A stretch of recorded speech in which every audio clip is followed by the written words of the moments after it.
Solutions of the equation derivative of x equals ax always take the form of a constant times an eigenvector times e to the power of an eigenvalue times t.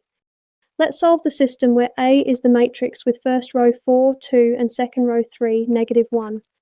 To find the eigenvalues, we set up the characteristic equation, the quantity, 4 minus lambda times the quantity, -1 minus lambda minus 2 times 3 equals 0.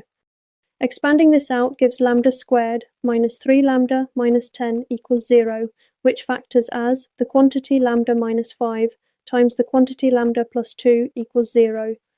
So the two eigenvalues are lambda equals 5 and lambda equals -2.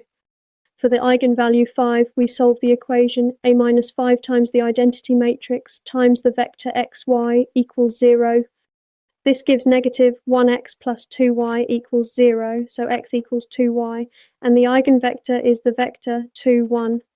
For the eigenvalue -2, we solve the equation a plus 2 times the identity matrix times the vector xy equals 0.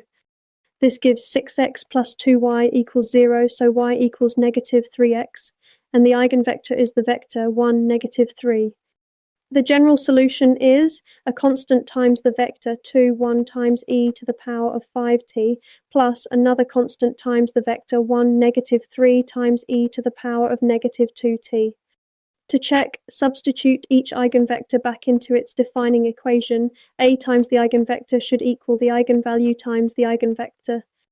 For the vector 2, 1, A times this vector gives 10, 5, which equals 5 times the vector 2, 1, so this row and this row both balance to 0 as required.